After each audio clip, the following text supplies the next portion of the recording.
Assalamu алейкум, урматтуу мекендештер. 10 YouTube каналы сиздер менен кайрадан жана азыр биз жогорку лиганын финалдык беттеши тууралуу сөз кылабыз. Президенттин кубогу бүгүн 31 август күнү Чолпон Ата шаарында жыйынтыкталды. Андан негизги оюнда финалдык беттеште Сары Өзөн командасы, Чүй облусунун Сары Өзөн командасы менен Таластын Ынтымак командасы кез келди.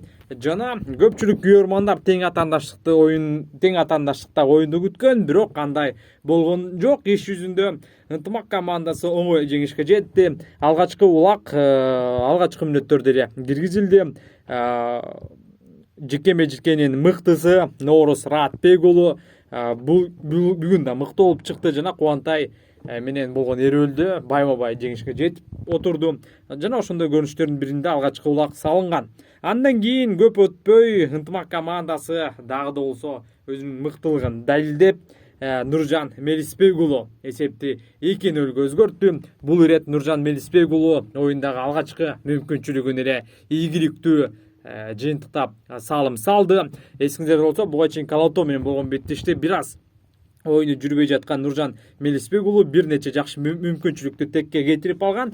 Бул ирет Нуржан Мелисбек уулу өтө мыкты, өз мүмкүнчүлүгүн текке кетирген жок. Жана ошентип экинчи тайм 2-0 эсебинде жыйынтыкталат го деген ойлор келе баштаган кезде Аудасбек Мырзабек уулу акыркы секундаларда улакты алып, өзүнүн пайдасында бир нече ирет атаандаштарын жазгырып өтүп, анын жыйынтыгында акыркы көз илмемде гана бир 5 секунд калган кезде, экинчи таймдын бүтөөрүнө 5 секундда калган кезде эсепти 3-0 өзгөртүп койду. Муну менен биринчи 20 мүнөттүк ушундай 3-0 эсебинде жыйынтыкталды. Сары Өзөн командасын нокдаунга учуратты десек болот.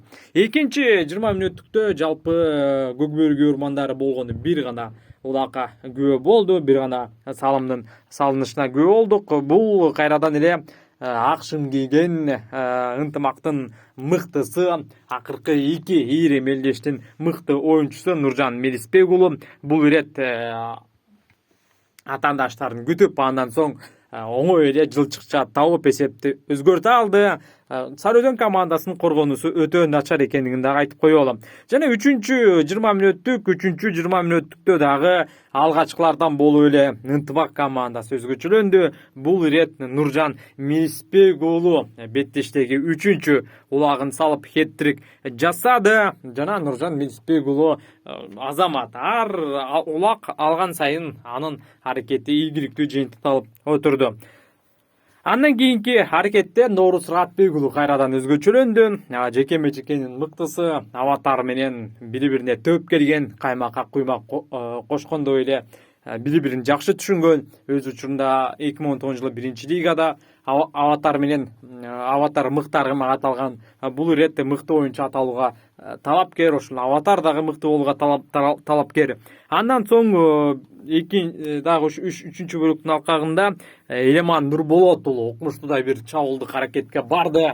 Күтүүсүз жерден атаандаштары аны кайда карап турду белгисиз, атаандаштан карабастан танк сымал эле түп-түз кирип барды. Элеман Нурболот уулу жана бул мелдештеги эң кооз салымдардын бирин салып койду. Албетте бир аз жаракат алып калды, бирок андан соң Элеман Нурболот уулу бир нече көз илмемден кийин эле кайрадан оюнга кайтып келгендигин белгилеп коелу. Андыктан анын ден соолугу бардыгы жайында. Бирок бул жерде Элеман Нурболот уулу өзүнүн ажалды оозуна тиштеп мыкты салым салганын айтып коелу. Бирок бул жерде тобокелдикке баруунун деле кажети жок болчу. Себеби дегенде ага чейин эле эсеп саны 6-0 Ынтымактын пайдасында болчу. Ошентип, урматтуу телекөрүүчүлөр, 60 мүнөткө созулган оюн жыйынтыкталып, 7-0 эсебинде Ынтымак командасы чемпион болду. Ынтымак командасын биз чын жүрөктөн куттуктайбыз. Жана кезектеги экинчи рет катары менен президенттин кубогусун жеңип алды. Ынтымак командасын дагы бир жолу куттуктайбыз, күйөрмандарын куттуктайбыз. Ким Ынтымакка күйөрман болсо, комментарий калтырып жакшы сөздөрдү айтып коюңуз. Ал эми Сары Өзөн командасына ийгилик каалайбыз. Жана кийинки турнирде дагы буюрса ушул канал менен болуңуздар. Алдыда көкбөрү боюнча жана башка кыргыз спорту жөнүндө маалыматтар болсо, сиздерге кабардар кылып турабыз.